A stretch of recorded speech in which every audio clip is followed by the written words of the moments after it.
الحمد لله الذي لم يزل عالما قديرا حيا قيوما سميعا بصيرا ونشهد أن لا إله إلا الله وحده لا شريك له ونشهد أن محمدا عبده ورسوله. أعوذ بالله من الشيطان الرجيم. بسم الله الرحمن الرحيم. ولا تكتموا الشهادة ومن يكتمها فإنه آثم قلبه. صدق الله المولانا العظيم.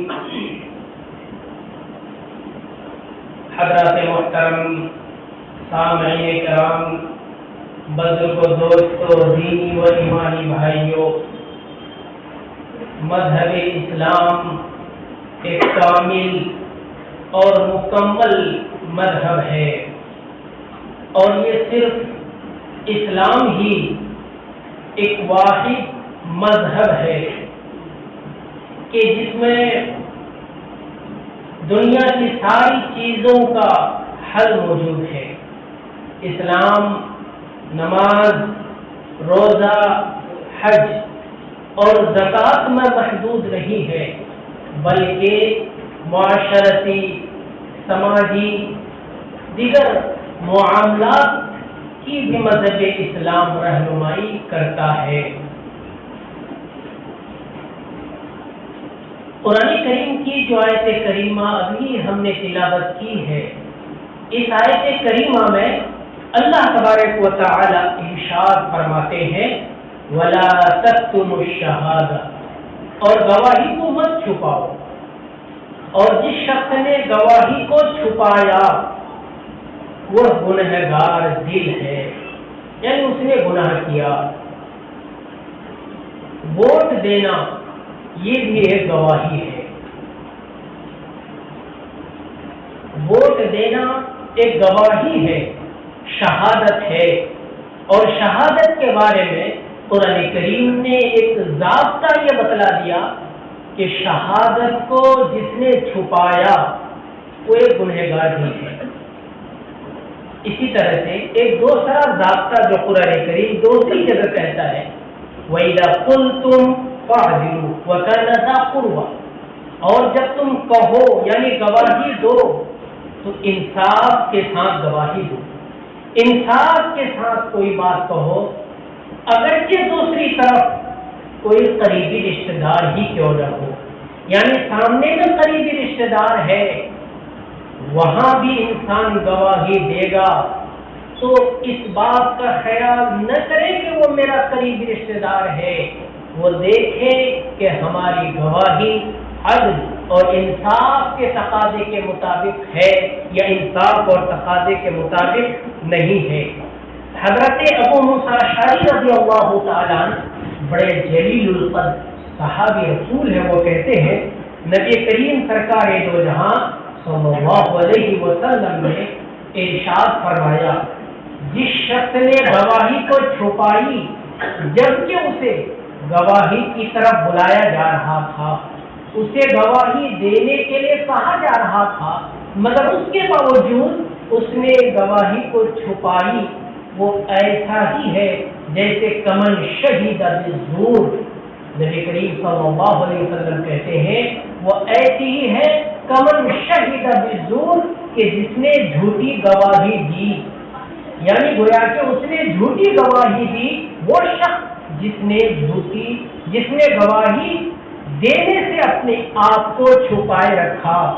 حضرت خالد ابن ولید رضی اللہ تعالیٰ کہتے ہیں نبی کریم سرکار دو جہاں صلی اللہ علیہ وسلم نے ارشاد فرمایا کیا تمہیں یہ بتلاؤں کہ سب سے بہترین گواہ کون ہے؟ الا اخبرکم بخیر الشہداء، سب سے بہترین گواہی دینے والا کون ہے؟ پھر آگے نبی کریم صلی اللہ علیہ وسلم نے ارشاد فرمایا وہ گواہی ہے اور وہ گواہ ہے کہ جس نے گواہی دے جبکہ اس سے مطالبہ نہیں کیا جائے، یعنی مطالبہ سے پہلے اگر اس نے گواہی دے دی۔ یاد رکھیے ووٹ دینا یہ بھی ایک گواہی ہے۔ ہمیں جہاں جس ملک میں ہم بستے ہیں یہ ووٹ دینا جہاں قانونی اعتبار سے ہمارے لیے ضروری ہے، قانونی اعتبار سے ہمارا حق ہے، شرعی اعتبار سے یہ ایک شہادت ہے اور یہ ایک امانت ہے۔ یاد رکھیے نبی کریم سرکار دو جہاں صلی اللہ علیہ وسلم پر جب سب سے پہلی وحی اتری تھی اور وحی کا جو آغاز ہوا تھا، آپ صلی اللہ علیہ وسلم ڈرے تھے اور حضرت خدیجہ الکبریٰ رضی اللہ تعالی عنہا جو آپ کی بیوی تھی اس کے پاس آپ آئی اور آپ صلی اللہ علیہ وسلم نے یہ فرمایا کہ مجھے اپنی جان کا خطرہ ہے، کیونکہ پہلا تجربہ تھا۔ حضرت خدیجہ الکبریٰ رضی اللہ عنہا آپ صلی اللہ علیہ وسلم کو اپنے چچازاد بھائی ورقہ بن نوفل کے پاس لے کر کے آئی۔ ورقہ بن نوفل جو عیسائی اور ایک راہب تھا، ورقہ بن نوفل نے جب سنا اور آپ صلی اللہ علیہ وسلم کو دیکھا اور پورے واقعات کا علم ہوا تو فوراً ورقہ بن نوفل نے کہا یہ وہی ہے، وہی ناموس ہے، یہ وہی فرشتہ ہے جو کہ حضرت عیسیٰ اور موسیٰ کے پاس آیا تھا اور تم ایک نبی ہو۔ آگے ورقہ بن نوفل نے کہا کہ سن لیجئے اے محمد، آپ نبی منتخب کیے گئے ہیں اور آپ کو یہ قوم آپ کے ملک سے نکالے گی، آپ کو اس سرزمین سے نکالے گی، کاش میں زندہ رہتا تو اس وقت میں آپ کی مدد کرتا۔ آپ صلی اللہ علیہ وسلم نے جب یہ بات سنی کہ مجھے یہاں سے نکال دیا جائے گا، مجھے یہاں سے الگ کر دیا جائے گا، آپ صلی اللہ علیہ وسلم نے بڑے تعجب سے پوچھا او مخرجیہ، یہ بخاری شریف کی حدیث ہے۔ آپ صلی اللہ علیہ وسلم نے کہا کہ کیا مجھے نکال دیا جائے گا؟ یعنی آپ نے بڑے تعجب کے ساتھ پوچھا، بڑے حیرانی کے ساتھ پوچھا کہ کیا مجھے اس ملک سے نکال دیا جائے گا، مجھے اس جگہ سے نکال دیا جائے گا؟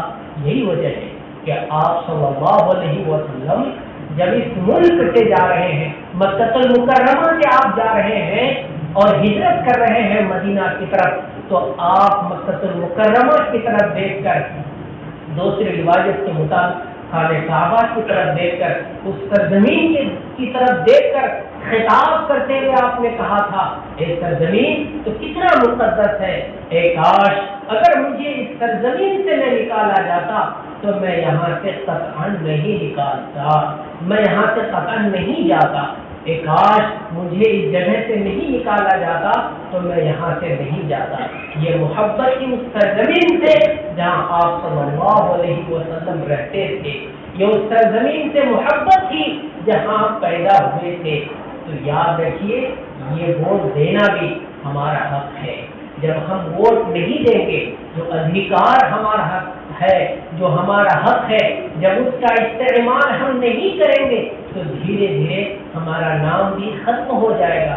جب نام ختم ہو جائے گا تو پھر جو آنے والی طاقتیں اور ظالم طاقتیں جو ہمارے اور آپ کے بارے میں چاہ رہی ہیں ان کو پورا موقع ملے گا۔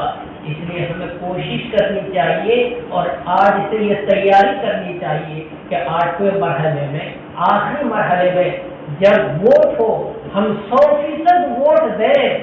آج بڑی کوششوں کے باوجود ہم سب 60% تک پہنچے ہیں، یعنی 60% اور 64% ہی لوگ ووٹ دے رہے ہیں، جبکہ ہمیں پوری کوشش کرنی چاہیے کہ 100% ہم لوگ اپنے ووٹ کا استعمال کریں، چاہے اپنے پیر کے بل چل کر، ہمارے پیروں کے اندر طاقت نہیں ہے تو دوسری ذریعے سے ہم سہارا بن کر ضرور ہم اپنے ووٹ کا استعمال کریں اور ہم یہ کوشش کریں کہ ہمارا نام ووٹر لسٹ میں ہے یا نہیں ہے۔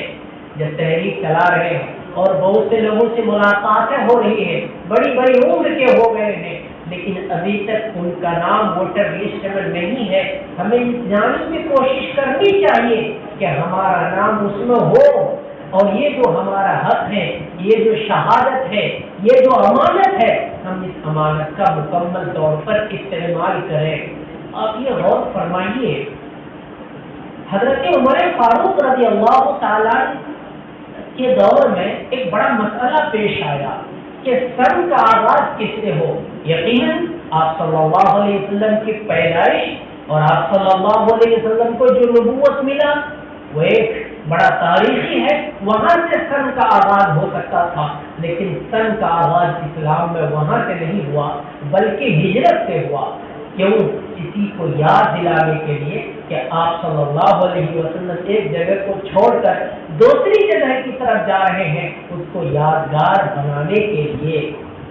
میرے بزرگوں، حضرت ابوبکر صدیق رضی اللہ تعالیٰ عنہ کہتے ہیں، آپ صلی اللہ علیہ وسلم نے ارشاد فرمایا، الناس اذا رأوا الظالم، کہ لوگ جب کسی ظالم کو دیکھیں اور ظالم کو روکنے کی طاقت اس میں ہے، اس کے باوجود اس کو نہ روکیں، تو اللہ تبارک و تعالی سب کو عذاب میں مبتلا کر دیں گے۔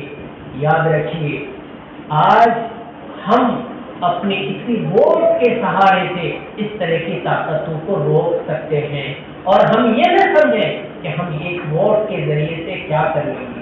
آپ کا ایک ووٹ مستقبل بدل سکتا ہے، آپ کا ایک ووٹ آنے والی اچھی طاقتوں کو حکومت پر بیٹھا سکتا ہے۔